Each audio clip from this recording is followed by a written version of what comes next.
ఏమైందే ఈ వ్యూస్ కోసం ఈ తంబులు అంటారట కదా వాటిని నాకు ఎక్కువ తంబునైల్స్ కోసం సెన్సేషనల్ హెడ్డింగ్స్ పెడుతున్నారు.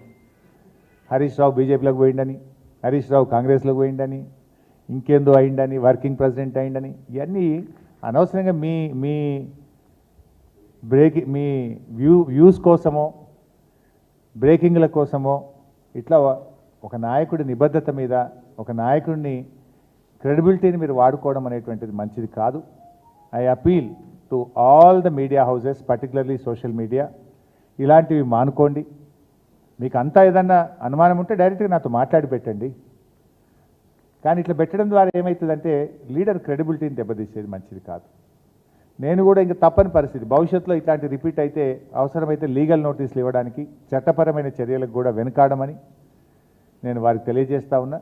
దయచేసి మీ థంబ్నెయిల్స్ను వాస్తవాలు ఉంటే పెట్టండి తప్ప మీకోసం మీరు లేని పెట్టి ఇట్లా మా క్రెడిబిలిటీని మా పార్టీని దెబ్బతీసే విధంగా వ్యవహరించొద్దని నేను ఇప్పటికీ చాలాసార్లు కూడా చెప్పున్నాను. కానీ మళ్ళీ ఇట్లా మీరు ఈ సోషల్ మీడియాలో ఇలాంటివి కూడా పెట్టకూడదని చెప్పి వారికి విజ్ఞప్తి చేస్తూ, ఫర్దర్గా ఎవరైనా ఇట్లాంటివి పెడితే, ఎందుకంటే మా బాస్ మా నాయకుడు మా కేసీఆర్ ఏం చెప్తే ఒక కార్యకర్తగా నడిచే వ్యక్తిని నేను. ఇష్టం వచ్చినట్టు వాళ్ళు వర్కింగ్ ప్రెసిడెంట్ అని పెడతాడు, వాడు కాంగ్రెస్లో పోతాడని పెడతాడు, వాడు బీజేపీలోకి పోతాడు, ఇవన్నీ ఉంటాయి అసలు ఇట్లా.